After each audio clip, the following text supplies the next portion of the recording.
ជំរាបសួរអាដាមអ៊ំសម្បានបាទជំរាបសួរអាដាមតើលទ្ធផលមក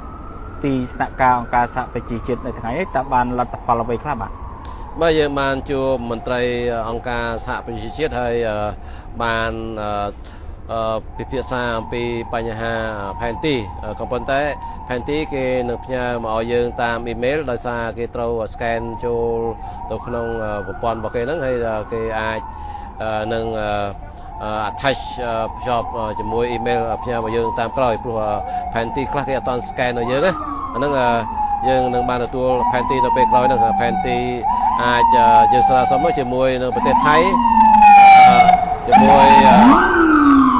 ផែនទីដែលយើងស្នើសុំគឺផែនទីជាមួយប្រទេសថៃប្រទេសឡាវនិងប្រទេសវៀតណាមក៏ប៉ុន្តែយើងឃើញថាផែនទីជាមួយវៀតណាមអាហ្នឹងយើងមានជាមួយថៃក៏យើងនឹងមានដែរប៉ុន្តែជាមួយឡាវគេថារោគអត់តាន់ឃើញគេនឹងស្រាវជ្រាវបន្តទៀតណាដូច្នេះចាំមើលបើសិនជាគេរកឃើញគេនឹងផ្ញើយើងតាមក្រោយបាទអាដាមតើប្រសិនបើផែនទីនោះមិនត្រូវនឹងអ្វីដែលសេចក្តីប្រាថ្នារបស់យើងចង់បានតើអាដាមនឹងអញ្ជើញមកទីស្នាក់ការរបស់អង្គការសហប្រជាជាតិម្ដងទៀតទេបាទ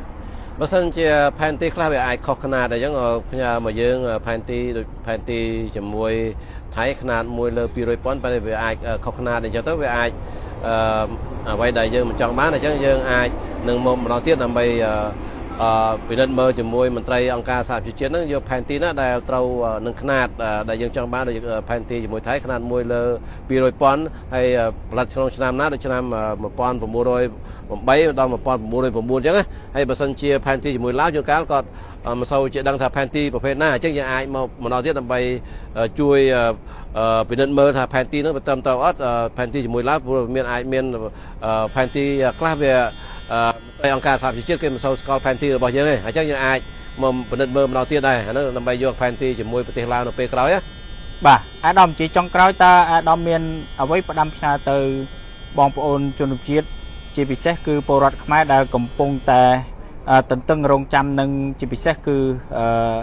ទន្ទឹងមើលផ្លូវកិច្ចការរបស់អាដាមដែលកំពុងបំពេញកិច្ចការក្នុងកិច្ចការព្រំដែនដែលអាដាមជាប្រធានកិច្ចការព្រំដែននោះបាទយើងមកនេះគឺដើម្បីស្វែងរកផែនទីហ្នឹងដើម្បីប្តឹងថៃទៅកាន់តុលាការយុត្តិធម៌អន្តរជាតិ ICJ ហើយដើម្បីសិក្សាពីបញ្ហាផែនទីផងដែរហើយនឹងចង់ផ្សព្វផ្សាយផែនទីហ្នឹងទៅឲ្យកូនខ្មែរយើងបានដឹងថាព្រំដែនរបស់យើងនឹងជាមួយប្រទេសជិតខាងហ្នឹងមាននៅត្រឹមណាដើម្បីសម្រាប់ឲ្យកូនខ្មែរយើង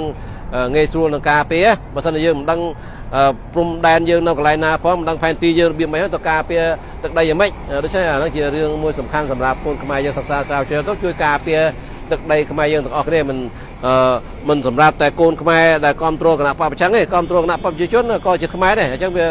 ត្រូវចេះដឹងឬស្គាល់សិក្សាពីផែនទីទាំងអស់គ្នាអាហ្នឹងវាជួយការពារទឹកដីយើងកុំឲ្យបាត់បង់ណាបាទអរគុណអាដាមជូនពរអាដាមជោគជ័យគ្រប់ភារកិច្ចក្នុងការបំពេញកិច្ចការជូនសង្គមជាតិរបស់យើងបាទសូមអរគុណបាទអរគុណ